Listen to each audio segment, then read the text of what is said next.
షాద్ నగర్ వైపు ఉన్న మన స్వర్గసీమ వెంచర్ లో ప్లాట్లు కొన్న వాళ్ళంతా సంతోషంగా ఉన్నారు. ఒక్కసారి విజిట్ చేయండి. ఫస్ట్ ఆఫ్ ఆల్ మన ఎయిర్క్రాఫ్ట్ బార్డర్ క్రాస్ చేయలేదు, ఇటువైపునే ఉండేది. ఏదో టెక్నికల్ ఇష్యూ జరిగింది, 17,000 feet అని చెప్తున్నారు వాళ్ళు చాలా క్లియర్గా. ఎందుకంటే ఫైటర్ ఎయిర్క్రాఫ్ట్ దానికన్నా పైన కూడా వెళ్తుంది చాలా మటుకు హైట్లో. కానీ ఏదో జరిగింది. వెరీ స్ట్రేంజ్లీ దాంట్లో నిన్న జరిగిన ప్రెస్ నోట్లో ఒక వర్డ్ యూజ్ చేశారు, ట్రైనింగ్ ఫ్లైట్ అంటున్నారు. సో ఐ వాజ్ వండరింగ్ ఈ వార్ జరిగే టైంలో ట్రైనింగ్ ఫ్లైట్ ఏంటనేది. సో అది కూడా ఒక క్లారిఫికేషన్ రావాల్సి వస్తుంది అనమాట. ఎయిర్ మార్షల్ భారతి అప్పుడు ప్రెస్ కాన్ఫరెన్స్ టైంలో చాలా క్లియర్గా చెప్పారు, losses are a part of the war, జరుగుతుంది. బంగ్లాదేశ్ వార్లో మన వైపు, అప్పుడు బంగ్లాదేశ్ వైపు మనకు ఎక్కువ ఎయిర్క్రాఫ్ట్ మనం కోల్పోలేదు, కానీ పాకిస్తాన్ వైపు మనకు ఆల్మోస్ట్ 70 ఎయిర్క్రాఫ్ట్లు పోయినాయి మనది. చాలా పెద్ద వార్ ఉండేది, అది చాలా రోజులు నడిచింది 71 వార్. సో ఆ 71 వార్లో మనకు ఎట్లా అప్పుడు కూడా నష్టాలు ఉంటాయి. ఏ యుద్ధం జరిగినా కానీ సోల్జర్స్ చనిపోతారు, ఎయిర్క్రాఫ్ట్ దెబ్బతింటుంది, నేవల్ అసెట్స్ మీద అటాక్ ఉంటుంది, అన్నీ జరుగుతుంది. కానీ మినిమైజ్ చేయడానికి ట్రై చేస్తారు ఏ ఆర్మీ అని. కానీ ఇప్పుడు యుక్రెయిన్ రష్యా వార్ చూడండి, 1,00,000 మంది ఇక్కడ చనిపోయారు, 1,00,000 మంది అక్కడ చనిపోయారు. We're not talking civilians, army. ఆలోచించండి, ఆర్మీ అంటే ఆర్మ్ ఫోర్సెస్ అని చెప్పొచ్చు వాళ్ళది. మెయిన్లీ వాళ్ళ ఆర్మీయే, ఎందుకంటే నేవల్ అసెట్స్ ఎక్కువ ఏరియాలు లేవు అన్నమాట. ఈ ప్రాబ్లం మన దగ్గర ఎక్కడ జరిగిందంటే, రాహుల్ గాంధీ కానీ మిగతా వాళ్ళు అడిగే ఇదే స్టేట్మెంట్ చైనా అడుగుతున్నారు. సో రఫేల్ ఏమంటున్నారంటే, డసా ఏమంటున్నారు, కావాలని చెప్పి చైనా వాళ్ళ ఏజెంట్ని కూడా ఎంప్లాయ్ చేసుకున్నారు దీంట్లో. రఫేల్ అని అడుగుతున్నారు. ఎందుకంటే రఫేల్ ఈ ఎయిర్క్రాఫ్ట్ని చాలా నేషన్స్కి అమ్మారు ఆల్రెడీ. ఈజిప్ట్, ఖతార్ వీళ్ళందరూ కొనుక్కున్నారు. ఇంకా కొత్త నేషన్స్కి అమ్ముతున్నారు. సో ఎక్కడైనా డౌట్ వచ్చింది అనుకోండి, ఇప్పుడు చైనీస్ ఎయిర్ డిఫెన్స్ సిస్టమ్ ఇచ్చారు, అజర్బైజాన్కి ఇచ్చారు, పాకిస్తాన్కి ఇచ్చారు, పని చేయలేదు. మనం చూసాం కదా, మనం ఈజీగా కొట్టేసాం మొత్తం వాళ్ళ ఎయిర్ డిఫెన్స్ సిస్టమ్. ఇప్పుడు నెక్స్ట్ ఒక కంట్రీకి ఎలాంటి వాళ్ళు తీసుకోరు. అదే టైంలో మన బ్రహ్మోస్ ఇంత ఎఫెక్టివ్గా మనం యూజ్ చేసినప్పుడు ఏమైందంటే, ఆల్రెడీ ఫిలిపీన్స్ మన దగ్గర నుంచి 2 బ్రహ్మోస్ కొనుక్కున్నారు, 2 బ్యాటరీస్లో చాలా మటుకు మిసైల్స్ ఉంటుంది ఎక్స్ట్రా. 2 బ్యాటరీస్ కొనుక్కు ఇప్పుడు ఇంకా 2 అంటున్నారు. ఇప్పుడు చాలా మటుకు కంట్రీస్ గ్రీస్ అడుగుతున్నారంట మన వైపు నుంచి కావాలని చెప్పేసి. సో అమ్మొచ్చు అది.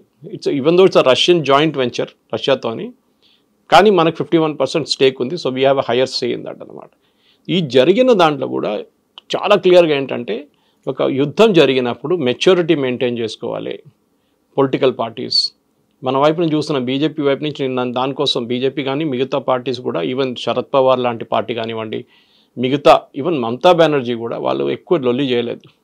రాహుల్ గాంధీ ఒక్కరే కన్సిస్టెంట్గా సరెండర్ అని చెప్తున్నారు. సరెండర్ అంటే మీ ఆర్మీ సరెండర్ అయ్యారనమాట. మోదీ కాదు, మోదీ పేరు చెప్తున్నాడు కానీ it's obviously army whereas nobody surrendered. అందరికి తెలుసు ఎవరు డీజీఎంఓ కాల్ చేశారో, పాకిస్తాన్ డీజీఎంఓ మనకు కాల్ చేశారని చెప్పి ఎన్నోసార్లు వాళ్ళే చెప్తున్నారు. మా నూర్ఖాన్ ఎయిర్ బేస్ మొత్తం పోయిందని వాళ్ళే చెప్తున్నారు. 4 F-16 పోయింది అంటున్నారు, వాళ్ళకి అవాక్స్ పోయింది అంటున్నారు వాళ్ళు. ఇదంతా వాళ్ళు ఇచ్చిన స్టేట్మెంట్స్. బ్రహ్మోస్ కొట్టినప్పుడు మాకు 30 సెకండ్లే ఉండే రియాక్ట్ చేయడానికి అని చెప్పారు. చెప్పిన తర్వాత కూడా మన వైపు నుంచి రాహుల్ గాంధీ కన్సిస్టెంట్గా అటాక్ చేస్తున్నా అర్థం కావట్లేదు. ఇప్పుడు అర్థమైంది, ఎందుకంటే చైనీస్ వాళ్ళు ఉపయోగించిన one of the agents of China was Rahul Gandhi obviously. ఎందుకంటే చాలా క్లియర్గా తెలిసిపోయింది that he was asking the same information with Chinese were asking. Chinese వాళ్ళు అడుగుతున్న అదే ఇన్ఫర్మేషన్ రాహుల్ గాంధీ ఎక్కడ పడ్డది చెప్పండి మాకు, అప్పుడు తెలిసిపోతుంది కదా చెప్తే. కానీ చెప్పరు మన వాళ్ళు. ఏ జరిగినా కానీ ఆర్మీలో ఎయిర్ ఫోర్స్లో అన్లెస్ పబ్లిక్ ఏరియాలో వచ్చి పడింది అనుకోండి, అప్పుడు they will give a statement. కానీ పబ్లిక్ ఏరియాలో ఎక్కడ ఏం పడలేదు. ఆ ఎయిర్క్రాఫ్ట్ పాసిబ్లీ తిరిగి వస్తున్నప్పుడు రన్వేలో దిగిందో లేదో, ఏదో డ్యామేజ్ అయిందో ఏదో అయి ఉంటుంది. సో దానికోసం Rafale says 1 aircraft is out of service. వాళ్ళు యూజ్ చేసిన వర్డ్ అది, out of service. So if it is right of simple. Otherwise వాళ్ళు రీప్లేస్ చేస్తారంటే దాన్ని రీప్లేస్ చేస్తారు రేపు. ఇది మన కార్ కొనేటప్పుడు ఉంటుంది, ఒక సంవత్సరం లోపల పని చేయకపోతే మొత్తం చాలా పెద్ద ప్రాబ్లం ఉంటే దాన్ని మెయింటెనెన్స్ చేయకపోతే దాన్ని రిటర్న్ చేసేస్తారు. ఇప్పుడు మనం చూసాం ట్రివాండ్రంలో వచ్చిన ఎయిర్క్రాఫ్ట్ కూడా అదే. ఫస్ట్ వాళ్ళు ఏమన్నారు, లో ఫ్యూయల్ అన్నారు. లో ఫ్యూయల్ తర్వాత చూస్తే హైడ్రాలిక్ అన్నారు. హైడ్రాలిక్ కోసం వాళ్ళ HMS ప్రిన్స్ ఆఫ్ వేల్స్ నుంచి ఒక హెలికాప్టర్ క్రూని తీసుకొచ్చారు. వాళ్ళు ట్రై చేస్తారు, వాళ్ళతో కాలేదు.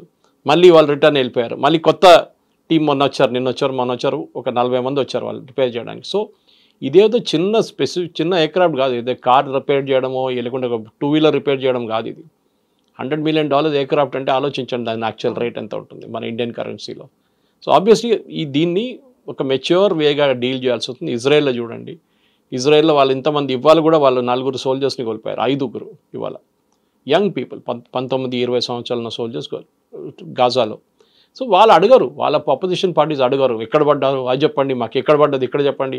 మిసైల్స్ వచ్చి వాళ్ళ మీద కూడా పడ్డది కదా, హైఫాలో పడ్డది, టెలవీవ్లో పడ్డది, కానీ వాళ్ళు రియాక్ట్ కాలేదు, వాళ్ళు పాజిటివ్గా రియాక్ట్ అయ్యారు. సరే పడ్డది, డ్యామేజ్ అయింది, we're taking care of it, finished, matter ends. ఇక్కడ అది కాదు, మాకు ఎన్ని ఎయిర్క్రాఫ్ట్ పోయింది చెప్పండి, ఎన్ని ఎయిర్క్రాఫ్ట్ పోయింది, స్పెసిఫిక్గా ఎయిర్క్రాఫ్ట్ ఒకటే అడుగుతున్నారు, పాకిస్తాన్ వైపు ఎన్ని పోయిందని అడగట్లేదు మన వాళ్ళు. రాహుల్ గాంధీ కానీ మిగతా కొన్ని ఆపోజిషన్ పార్టీ వాళ్ళు పాకిస్తాన్ది ఎన్ని ఎయిర్క్రాఫ్ట్ పోయింది మాకు చెప్పండి అని చెప్తే మేము మళ్ళీ అదొక ఇంకొక లాజిక్ ఉంటుంది దానికి, అది లేదు. Anyway as of now Dassault is taking care of it. మన ఎయిర్ ఫోర్స్ అయితే మాట్లాడరు దాని గురించి, సింధూర్ కూడా అయిపోయింది, కానీ పాకిస్తాన్ వైపు నుంచి ఇంకా స్టేట్మెంట్లు వస్తూనే ఉన్నాయి. మా వైపు జరిగింది ఇది, రఫాల్ మాది బ్రహ్మోస్ కొడితే మాకు 30 సెకండ్లో ఉండే అని చెప్తున్నారు. అది కాకుండా నూర్ఖాన్ ఎయిర్ బేస్ కానివ్వండి, జకోబాబాద్ కానివ్వండి, మిగతా ఎయిర్ ఫోర్స్ బేస్ మీద జరిగిన వాళ్ళ డ్యామేజ్ కూడా నిన్ననే మొన్న 3 రోజుల క్రితం ఒక ఫార్మర్ సీనియర్ సిఐఏ ఏజెంట్ ఏం చెప్పారంటే దట్ వాళ్ళ న్యూక్లియర్ వెపన్స్కి ఒక అమెరికన్ జనరల్ దగ్గర ఉందంట, who is స్టేషన్డ్ in Islamabad. So Pakistan cannot operate, వాళ్ళ న్యూక్లియర్ బటన్ వాళ్ళు ఆపరేట్ చేయలేరు వితౌట్ అమెరికన్ పర్మిషన్ కూడా కాదు, వాళ్ళు కీ ఆపరేట్ చేస్తేనే ఇది న్యూక్లియర్ మిసైల్స్ రిలీజ్ చేయొచ్చు. అది అమెరికా అక్కడ వచ్చి కూర్చున్నారు వాళ్ళు, ఎందుకంటే వాళ్ళకి భయం ఏంటంటే ఈ తాలిబాన్ చేట్లను లేకుంటే అల్ఖైదా చేట్లను లేకుంటే ఐసిస్ చేతులు ఢిల్లీ పడిపోతే న్యూక్లియర్ వెపన్ రేపు వాళ్ళు తీసుకొచ్చి వాషింగ్టన్ మీద వాడేస్తారు, లేకుంటే న్యూయార్క్ మీద వాడేస్తారు, అది కాకూడదని చెప్పి చేస్తున్నారు అన్నమాట. సార్ ఇప్పుడు చివరికి పాకిస్తాన్ అయినా మాకు ఎంత నష్టం జరిగింది అనేది చెప్పుకుంటోంది, భారత్ ఎందుకు చెప్పుకోవట్లేదు? ఒక పారదర్శకత అనేది ఉండాలి, ఎందుకంటే డిఫెన్స్ సిస్టమ్ మీద పెట్టేదంతా మన డబ్బే కదా, చెప్పాల్సిన అవసరం ఉంది కదా.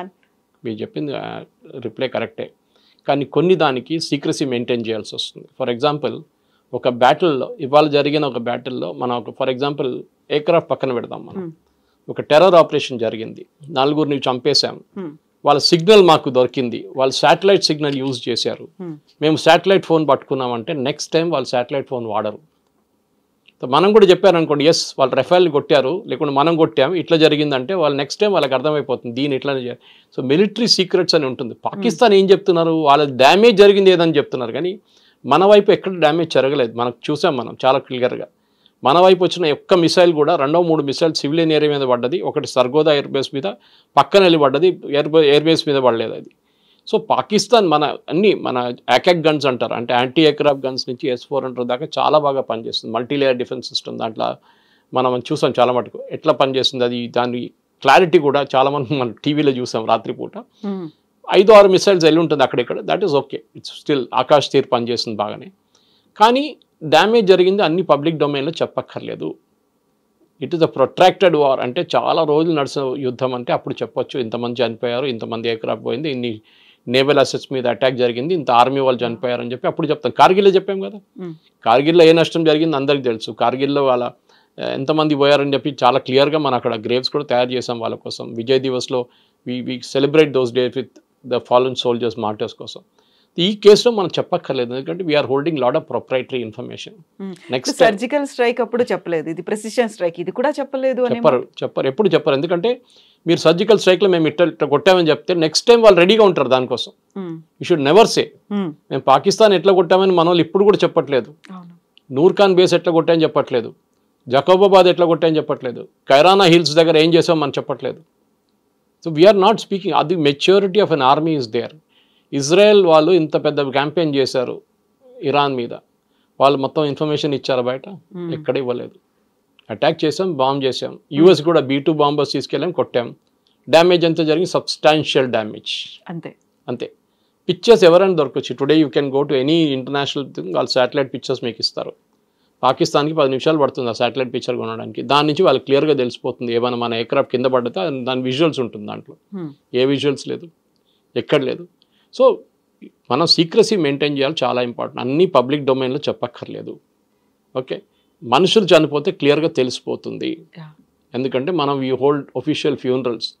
నిన్ననే పాకిస్తాన్ ఒక కార్గిల్లో చనిపోయిన ఒక సోల్జర్ని మేము బాడీ తీసుకోమని చెప్పిన వాళ్ళకి నిన్న వాళ్ళు విక్టరీ పరేడ్లో వాళ్ళు ఒక మెడల్ ఇచ్చారంట ఆయనకి, చనిపోయిన ఆయనకి. First they refuse to accept his body from India, మన వైపు నుంచి మనమే దాన్ని బరీ చేసాం అన్నమాట బాడీని.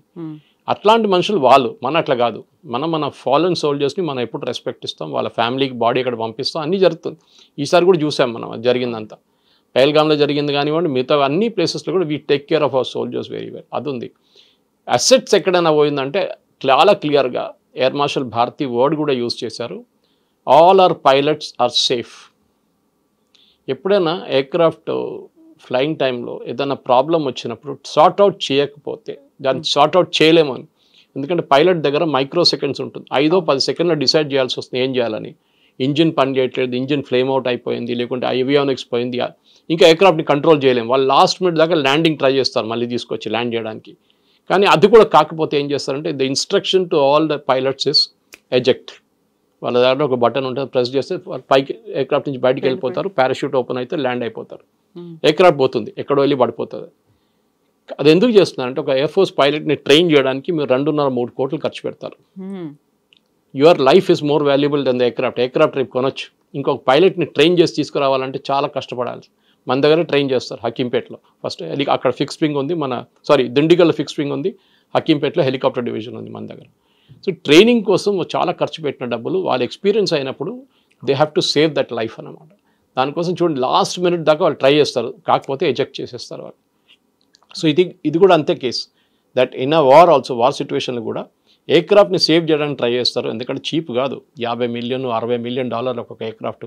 F-35 అయితే $100 మిలియన్, మనం ఇంకా కొనలేదు అది. So that is where it is. So ఒక వార్ సిచ్యువేషన్లో చెప్పిన దానికి అసలు డెసా వాళ్ళు టేక్ చేసుకున్నారు, చాలా క్లారిఫికేషన్ ఇచ్చారు. మన వైపు నుంచి కూడా అక్కడిక్కడ కాకుండా మనం కొన్ని స్టేట్మెంట్లు ఇచ్చాం. మన CDS అనిల్ చౌహాన్ గారు కానీ, మన ఎయిర్ ఫోర్స్ చీఫ్ కానీ, మన ఒక అటాచ్ కూడా ఒక ప్రెస్ కాన్ఫరెన్స్ చేశారు, ప్రెజెంటేషన్ చేశారు. సో కానీ దాన్ని కూడా మన మీడియా ట్విస్ట్ చేస్తారన్నమాట. ఏదైనా చెప్తే మోదీ గారు ఎందుకు చెప్పలేదు, మోదీ గారు ఎందుకు మాట్లాడలేదు అని మోదీ గారు చెప్పక్కర్లేదండి. ఒక డిఫెన్స్ మినిస్టర్ ఉన్నారు, డిఫెన్స్ సర్వీసెస్ ఉన్నారు, వాళ్ళు మాట్లాడతారు ప్రొఫెషనల్గా, వాళ్ళకి తెలుసు ఇట్లా మాట్లాడాలని. సార్ ఇప్పుడు మనం డిఫెన్స్ సిస్టమ్ గురించి మాట్లాడుకున్నప్పుడు ఆబ్వియస్గా టెర్రరిజం గురించి కూడా మాట్లాడుకోవాలి. టెర్రరిస్టులు అనగానే పాకిస్తాన్ బేస్డ్గానే వాళ్ళు ఆపరేట్ చేస్తున్నారు అనుకున్నప్పుడు US మనకు అప్పగించినటువంటి రానా చెప్పినటువంటి మాట, ఒక ట్రస్టెడ్ పర్సన్ని నేను పాకిస్తాన్ ఆర్మీకి అన్నాడు.